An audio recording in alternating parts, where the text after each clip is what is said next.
बिस्मिल्लाहिर्रहमानिर्रहीम। अस्सलाम वालेकुम viewers, my name is Fayaz Waheed. Viewer, जैसा कि HTML की हम लेक्चर्स करते आ रहे हैं, अभी तक 34 के करीब मैंने वीडियोस अपलोड कर दी हैं। और उसके अलावा मैं आपको बताता चलूं कि CSS के रिलेटेड भी मैंने तकरीबन 4 के करीब वीडियोस अपलोड कर दी हैं। आप CSS के लेक्चर भी स्टार्ट कर सकते हैं, इंशाल्लाह उसकी कंटिन्यूसली अब चलते रहेंगे। और HTML के तकरीबन अगर देखा जाए तो मेन कंटेंट्स जितने भी HTML में होते हैं वो तकरीबन हम कवर कर चुके हैं। बाकी जो एडवांस लेवल के हैं, वीडियो ऑडियो के रिलेटेड हैं या एडवांस लेवल के कुछ टैग्स हैं, वो इंशाल्लाह हम HTML5 में देखेंगे। ठीक है, वो कंप्लीट हम उनको अलग से कवर करेंगे। तो यहाँ पे ये जो पोस्ट है ब्लॉग पे मेरे, यहाँ पे मैंने HTML के कुछ कंटेंट्स आपके सामने आपको नज़र आ रहे हैं। Introduction to HTML, basic structure of HTML page, HTML basic tags, overview of notepad plus plus, line break and so on. ये जितने भी आपके सामने कंटेंट्स नज़र आ रहे हैं, इसमें से ये जो क्लासेस हैं ये मैं इंशाल्लाह CSS में बताऊंगा। और ये जो HTML फ्रेम्स हैं ये मैं आपको इस पे लेक्चर तो दे देता हूँ, लेकिन जहाँ तक फ्रेम्स का ताल्लुक़ है, आजकल जो प्रोफेशनल वर्किंग की अगर मैं बात करूँ, अभी तक मैंने जितनी प्रोफेशनल वर्किंग की है कुछ सालों से, उसमें मैंने कभी भी ना तो खुद फ्रेम्स यूज़ किए हैं, कभी भी मैंने नहीं यूज़ किए, और ना ही जो हमारे सीनियर से या जितने भी हम प्रोजेक्ट्स पे काम किया है फ्रेम्स का कभी यूज़ नहीं किया, और ना ही अब ये यूज़ किए जाते हैं। बहुत ही रेयर है, फ्रेम्स का यूज़ बिल्कुल नहीं होता। लेकिन चूँकि ये भी एक लिस्ट में, कंटेंट्स की लिस्ट में शामिल है, इसलिए मैंने सोचा कि मैं आपको फ्रेम्स का कुछ आइडिया देता चलूँ। इन डिटेल हम इसकी बात नहीं करते, आपको इसका पता होना चाहिए कि फ्रेम्स क्या है और किस तरीके से इसको HTML में आप क्रिएट कर सकते हैं, किस तरीके से होते हैं। उसके अलावा इसके बाद छोटे छोटे जो इम्पोर्टेंट टैग्स हैं, मैं उस पर लेक्चर्स बनाता रहूँगा HTML के, जो मज़ीद मेरे जहन में आते जाएंगे। और मज़ीद आपको भी अगर हो किसी टॉपिक के बारे में, HTML का कोई टॉपिक जो कवर नहीं किया हमने या हो नहीं सका या इस लिस्ट में नहीं है, तो आप वो लाजमी मुझे कमेंट कर दें। मैं इंशाल्लाह उसको भी देख लूँगा और उस पर भी हम लेक्चर कर लेंगे, कोई मसला नहीं है। और CSS के लेक्चर इंशाल्लाह अब कंटिन्यूसली हम करेंगे। उसके बाद फिर नेक्स्ट जो भी चलता रहेगा वो सारा आप देखते रहेंगे। तो आज के लेक्चर में फ्रेम्स की बात करते हैं। मैं सबसे पहले आपको बताऊंगा कि फ्रेम्स HTML में किस तरीके से बनाते हैं, ठीक है, और ये करते क्या है, इनका काम क्या है, इनका मकसद क्या होता है। और फिर मैंने 2 से 3 स्लाइड्स बनाई हैं ड्रॉबैक्स ऑफ फ्रेम्स, यानी कि फ्रेम्स के ड्रॉबैक्स क्या हैं जिस वजह से इनको अब यूज़ नहीं किया जाता, वो भी इंशाल्लाह आज के लेक्चर में आप देख लेंगे। और फिर नेक्स्ट इंशाल्लाह CSS पे ज़्यादा हम फोकस करेंगे। इसके बाद कुछ जो टैग्स हैं, फॉर एग्जांपल मार्की टैग है, वो उस पर मैं लेक्चर नेक्स्ट दूंगा। उसके अलावा आप लोग भी देख लें, अगर कोई ऐसा टॉपिक है जो आप चाहते हैं कि जी इम्पोर्टेंट है, हम नहीं कवर कर सके या हमने नहीं किया, तो आप मुझे लाजमी बताएं, इंशाल्लाह उस पर भी हम लेक्चर कर लेंगे। तो बात करते हैं HTML फ्रेम्स की। तो ये मेरे पास एक सिंपल HTML की स्ट्रक्चर आपके सामने यहाँ पे नज़र आ रही है। मैंने ये पेज सेव किया है frame1.html के नाम से, ठीक है। इसमें हम क्या करते हैं, सिंपल मैं यहाँ पे लिखता हूँ बेजी कलर रेड, कंट्रोल ऐसे सेव करें। यहाँ पे एक हेडिंग भी राइट कर दें,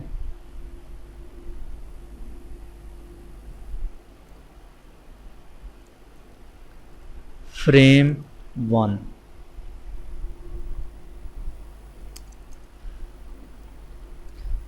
फॉर एग्जांपल हमने जस्ट और रफ सा एक करने के लिए इसको सेव करें और इसको ब्राउज़र में रिफ़्रेश करें, तो आपके सामने ये एक पेज आ जाएगा, ठीक है, आई एम फ्रेम 1 के नाम से जो भी आपने टेक्स्ट राइट किया है। फॉर एग्जांपल ये एक फ्रेम है, मैंने इसको सेव कर लिया frame1.html के नाम से।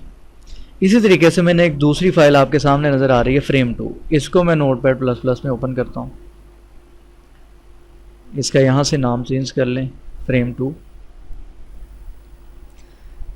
इसकी बॉडी का भी कोई कलर रख लें,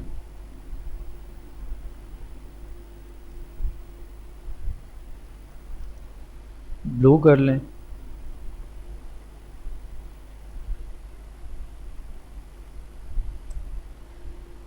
इसको यहाँ पे लिख लें frame2। इसको Ctrl F से सेव करें, इसको यहाँ पे रिफ्रेश करें तो आपके सामने ये आ जाएगा। ये कलर तो सीधा आंखों में जा रहा है। बहरहाल समझने के लिए देखते जाएं। ये दो मैंने अलग अलग फ्रेम क्रिएट कर लिए, ठीक है, दो अलग अलग पेज आपके सामने वेब ब्राउज़र में भी नज़र आ रहे हैं। एक और कर लेते हैं frame3, इसको notepad++ में ओपन करें। देखिए इसमें आप कंप्लीट पेज इसको बना सकते हैं, इसके अंदर हेडिंग्स, पैराग्राफ कुछ भी यूज़ कर सकते हैं, लिंक्स भी यूज़ कर सकते हैं, हर चीज़ हो सकती है जैसा कि आम HTML पेज में होता है। हम बेसिकली देख रहे हैं फ्रेम की वर्किंग। इसको मैं लिख देता हूँ frame3 और इसका पीजी कलर कर लें आप ब्राउन और इसको नाम दे दें यहाँ पे frame3। Ctrl S से इसको सेव करें और इसको यहाँ पे लॉन्च करें तो आपके सामने ये 3 मैंने फ्रेम क्रिएट किए हैं, ठीक है, 3 फ्रेम ये अलग अलग HTML के पेज से मैंने क्रिएट किए हैं। frame1.html, frame2.html और frame3.html, ठीक है। अच्छा जी, ये इस तरीके से आ जाएगा, ठीक है, 1, 2 और 3। अच्छा, अब ये तीनों आपको अलग अलग फ्रेम्स अलग अलग पेजेस में नज़र आ रहे हैं। तो बेसिकली फ्रेम्स किस लिए यूज़ करते हैं आपको पता है, मैंने आपको लास्ट लेक्चर में डिव का एक कॉन्सेप्ट दिया है कि डिव डिफरेंट पोर्शंस बनाने के लिए, हम डिवाइड करने के लिए यूज़ करते हैं। फ्रेम्स असल में पहले यूज़ किए जाते थे, अब यूज़ नहीं किए जाते। ये भी यही करते हैं कि आपके एक वेब पेज को डिफरेंट पोर्शन में डिवाइड कर देते हैं, या आप ये कह लें कि डिफरेंट जो फ्रेम्स होते हैं उनको एक ही वेब पेज पर दिखाया जा सकता है, आप इस तरीके से कह लें।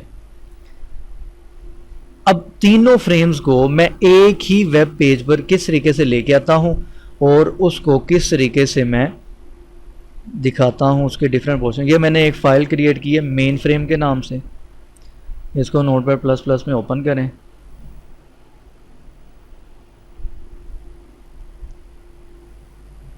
इसको नाम दे दें फ्रेम सेट का, ठीक है, इसको Ctrl S से सेव करें।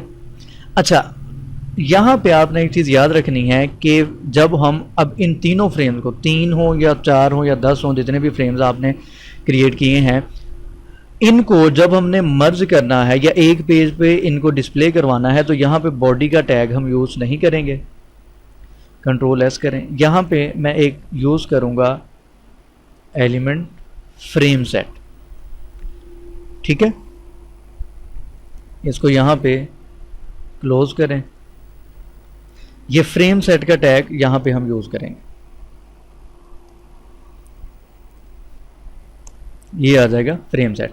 अब हमने क्या करना है, इसी टैग के अंदर हमने जितने फ्रेम क्रिएट किए हैं, 1, 2, 3, 4 जितने भी फ्रेम क्रिएट किए हैं, हम उनका URL यहाँ पे देते जाएंगे। यहाँ पे टैग यूज़ करेंगे frame source is equal to, यानी कि अब हम उसका सोर्स देने लगे हैं, उसका कंप्लीट URL देने लगे हैं। तो ये मेरे पास ये वाला, यहाँ पे इसको कॉपी करें। देखें ये वाली फाइल्स और मेन फ्रेम वाली फाइल एक ही जगह पे पड़ी हुई हैं, इसलिए हमें इसका पाथ डायरेक्टली लिख देंगे, कोई मसला नहीं होगा, .html। इसको क्लोज करें, इसको सेव करें। ठीक है, हमने एक फ्रेम का सोर्स यहाँ पे दे दिया है, इसी को कॉपी करें,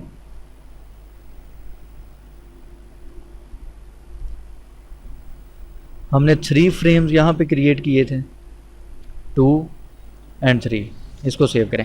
अच्छा, ये चीज़ करने के बाद हमने एक और काम ये करना है कि हम यहाँ पे ये जो फ्रेम्स क्रिएट कर रहे हैं